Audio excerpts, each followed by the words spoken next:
Thabo Mbeki is a South African politician who served as the second Democratic President of South Africa from 14 June 1999 to 24 September 2008, when he resigned at the request of his party, the African National Congress. Before that, he was Deputy President under Nelson Mandela from 1994 to 1999.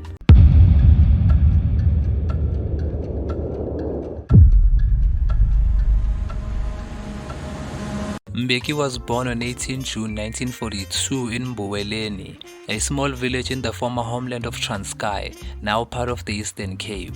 The second of four siblings, he had one sister, Linda, and two brothers, Mueletsi and Jama. His mother was a trained teacher, and his father was a shopkeeper, teacher, journalist, and senior activist in the African National Congress and the South African Communist Party.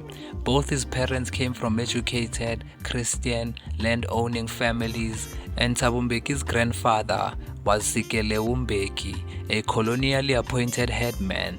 His parents met in Durban, where his mother had become the second black woman to join the South African Communist Party, then still called the Communist Party of South Africa. However, while Mbeki was a child, his family was separated when his father moved alone to Ladysmith for a teaching job. Mbeki has said that he was born into the struggle and recalls his childhood home was decorated with portraits of Karl Marx and Mahatma Gandhi. His father named him after a senior South African communist, Thabo Mufutsanyana. Mbeki began attending school in 1948, the same year that the National Party was elected with a mandate to legislate apartheid. The Bantu Education Act was implemented towards the end of his school career, and in 1955 he arrived at the Lovedale Institute, an eminent mission school outside Alice, as part of the last class which would be permitted to follow the same curriculum as white students. At Lovedale, he was a year behind Chris Hani, his future colleague and rival in the ANC. Mbeki joined the ANC Youth League at the age 14, and in 1958 became the secretary of its Lovedale branch. Shortly afterwards, at the start of his final year of high school, he was identified as one of the leaders of a March 1959 boycott of classes, and he was summarily expelled from Lovedale. He nonetheless sat for matric examinations and obtained a second-class pass.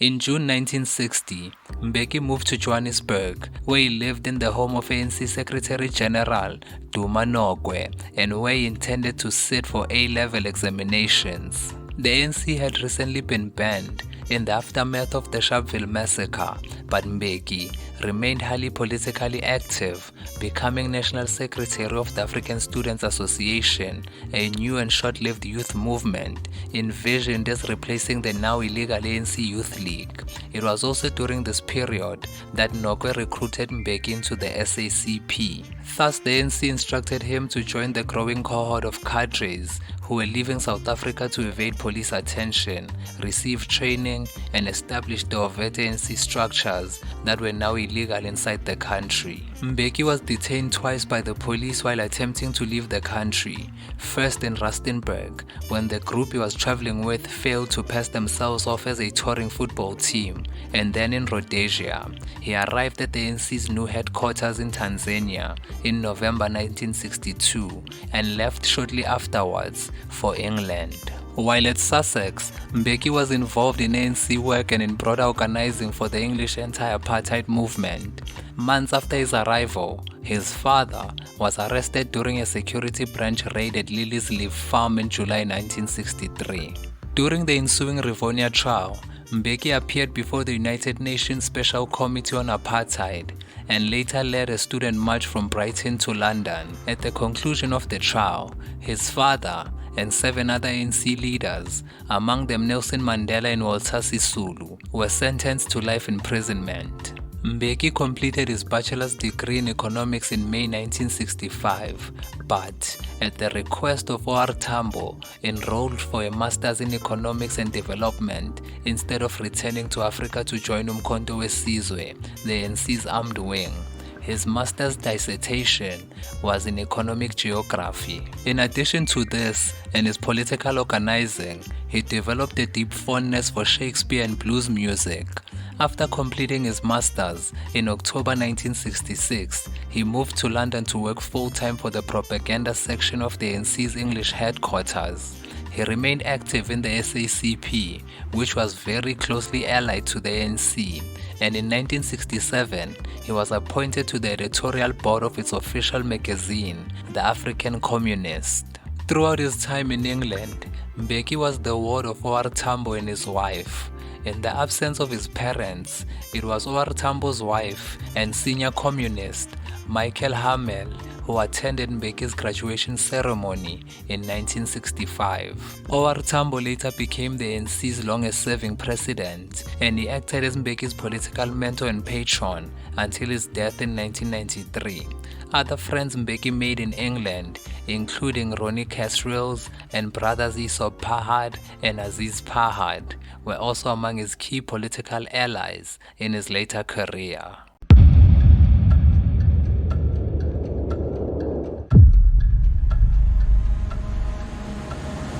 In February 1969, Mbeki was sent to Moscow in the Soviet Union to receive Marxist-Leninist political and ideological training, a fairly common practice and even a rite of passage among young people identified as belonging to the future generation of ANC and SACP political leaders. He was educated at the Lenin Institute where, because of the secrecy required, he went by the alias Jack Fortune. He excelled at the Institute and in June 1970 was appointed to the Central Committee of the SACP alongside Chris Hani. The last part of his training entailed military training, also a rite of passage, including in intelligence, guerrilla tactics, and weaponry. However, his biographer indicates that he was not the ideal candidate for military life, and Max Sisulu, who trained alongside him, says that he always regarded Mbeki as better suited to political leadership than military leadership. In April 1971, having been pulled out from military training, Mbeki was sent to Lusaka, Zambia, where the ANC in exile had set up its new headquarters under acting President Thabo. He was to fill the post of Administrative Secretary to the ANC Revolutionary Council, a body newly established to coordinate the political and military efforts of the ANC and SACP. He was later moved to the propaganda section, but continued to attend the council's meetings, and in 1975, he, again alongside Hani, was elected onto the ANC's top decision-making organ, the National Executive Committee. It was during this period that he began to ghostwrite some of Tambo's speeches and reports, and he accompanied Tambo on important occasions, such as to the infamous December 1972 meeting with Mangosuthu Buthelezi, the head of Inkatha, in London. In 1973, he helped establish the ANC's office in Botswana, considered a frontline country because of its shared border with South Africa, where the ANC was attempting to re-establish its underground. However, although he traveled frequently in subsequent years, the ANC's Lusaka headquarters remained his central base. Between 1975 and 1976, Mbeki was instrumental in establishing the ANC's frontline base in Swaziland. He was first sent there to assess the political landscape in January 1975 under the cover of attending a UN conference. As part of this reconnaissance trip, he and his colleague Max Sisulu spent time with Bundebele, Max's sister Lindiwe Sisulu, and their associates in the Black Consciousness movement, which at the time was ascendant in the neighboring South Africa. Mbeki made a positive report to the ANC executive, and he was sent back to Swaziland to begin establishing the base.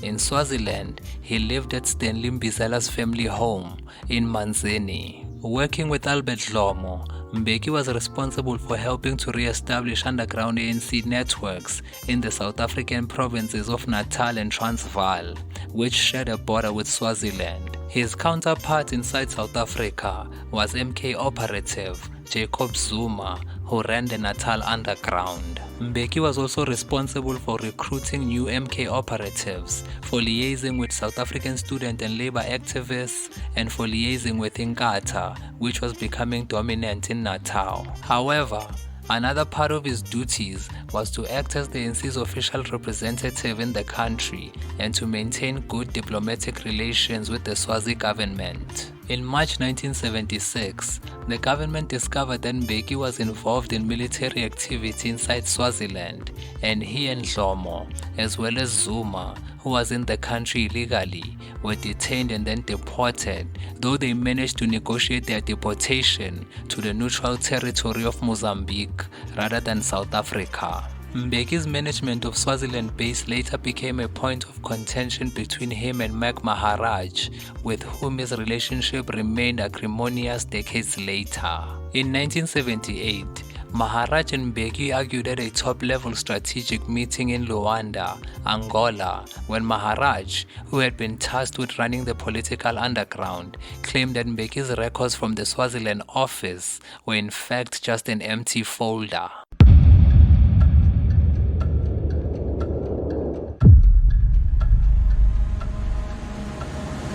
After being deported, Mbeki returned to Lusaka, where he was made Dumanoko's deputy in the ANC's Department of Information and Propaganda.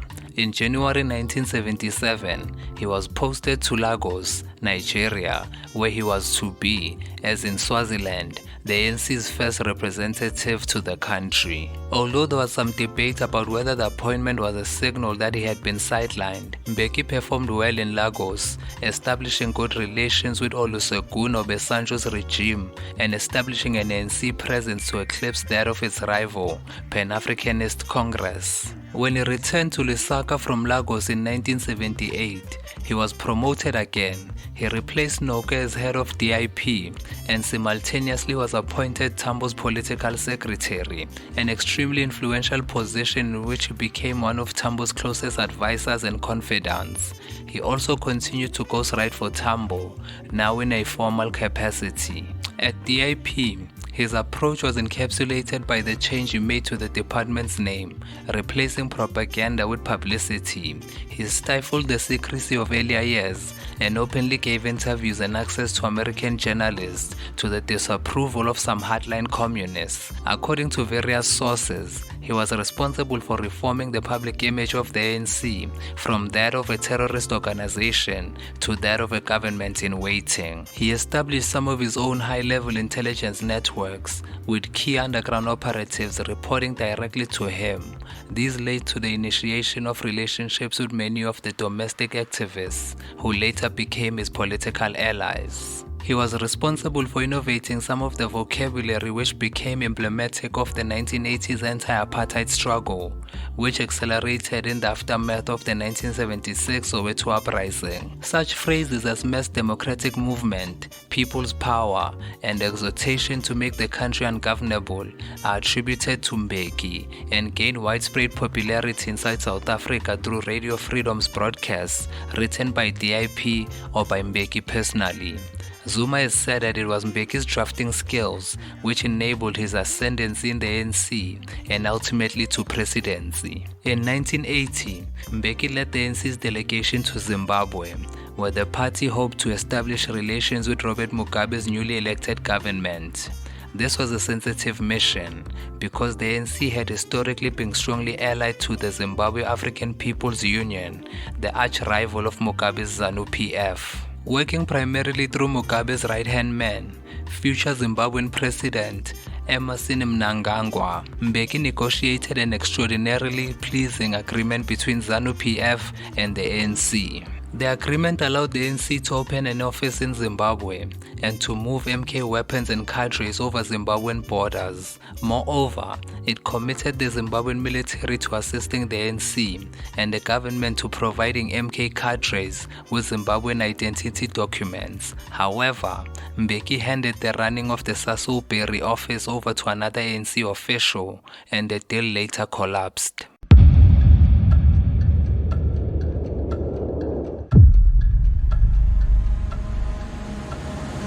In 1985, P.W. Botha declared a state of emergency and gave the army and police special powers. In 1986, the South African Army sent a captain in the South African Defence Force to kill Mbeki. The plan was to put a bomb in his house in Lusaka, but the assassin was arrested by the Zambian police before he can go through with the plan. Also in 1985, Mbeki became the ANC's Director of Department of Information and Publicity and coordinated diplomatic campaigns to involve more white South Africans in anti-apartheid activities. In 1989, Paved were appointed by Thabo to conduct private talks with representatives of the National Party government. 12 meetings between the parties took place between November 1987 and May 1990, most of them held at Mel's Park House, a country house near Bath in Somerset, England. By September 1989, the team secretly met with Maritz Sparwater and Mike Lowe in a hotel in Switzerland. Known as Operation Flare, P.W. Botha was kept informed of all the meetings. At the same time, Mandela and Kobe Coetzee, the Minister of Justice, were also holding secret talks. When Mbeki finally was able to return home to South Africa and was reunited with his own father, the elder Mbeki told a reporter, "You must remember that Thabo Mbeki is no longer my son, he is my comrade." In the late 1970s, Mbeki made a number of trips to the United States in search of support among US corporations. Literate and funny, he made a wide circle of friends in New York City. Mbeki was appointed head of the ANC's Information Department in 1984 and then became head of International Department in 1989, reporting directly to Oliver Tambo, then president of the ANC. Tambo was Mbeki's longtime mentor. In 1985, Mbeki was a member of a delegation that began meeting secretly with representatives of the South African business community, and in 1989, he led the ANC delegation that conducted secret talks with the South African government. These talks led to the unbanning of the ANC and the release of political prisoners. He also participated in many other important negotiations between the ANC and the government that eventually led to the democratization of South Africa. As a sign of goodwill, de Klerk set free a few of the ANC's top leaders at the end of 1989, among them Govan Mbeki.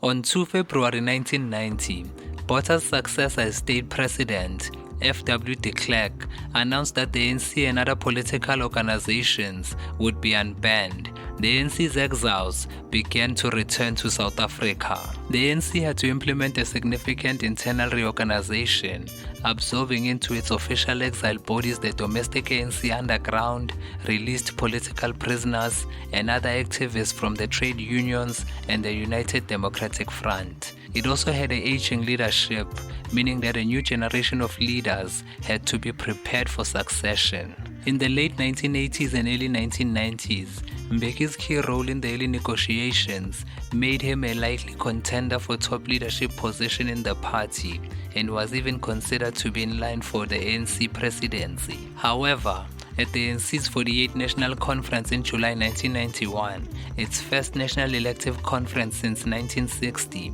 Mbeki was not elected to any of the top 6 leadership positions. Sisulu was elected ANC Deputy President, almost certainly as a compromise candidate, and trade unionist Cyril Ramaphosa was elected Secretary General. According to historian Tom Lodge, Ramaphosa's election was a coup carried out by the party's internal wing in defiance of the former exiles and political prisoners who had dominated the ANC's leadership. Over the next 3 years, Ramaphosa also came to eclipse Mbeki as the party's central negotiator when he, not Mbeki, was appointed to lead the ANC's delegation to the CODESA talks. Once SACP leader, Chris Hani was assassinated in April 1993. Ramaphosa became Mbeki's primary competition in the ANC succession battle. When Thabo died later the same month, Mbeki succeeded him as ANC national chairperson. Following the 1994 election, South Africa's first under universal suffrage, Mbeki became one of two national deputy presidents in the ANC-led government of national unity, in which Mandela was president. At the ANC's next national conference, held in December that year, Mbeki was elected unopposed to the ANC deputy presidency, also under Mandela. In June 1996, the National Party withdrew from the government of national unity and, with second deputy de Klerk having thereby resigned, Mbeki became the sole deputy president. The same year, as deputy president, Mbeki acted as a peace broker in what was then known as Zaire, following the First Congo War and the deposition of Zairean President Mobutu Sese Seko. Mandela had made it clear publicly since early 1995 or earlier that he intended to retire after one term in office, and by then, Mbeki was already seen as his most likely successor. In December 1997, the ANC's 50th National Conference elected Mbeki unopposed to succeed Mandela as ANC president. On some accounts, the election was not contested because the top leadership had prepared assiduously for the conference, lobbying and negotiating on Mbeki's behalf in the interest of unity and continuity. Pursuant to the 1999 national elections, which the ANC won by a significant majority, Mbeki was elected President of South Africa. He was re-elected for a second term in 2002.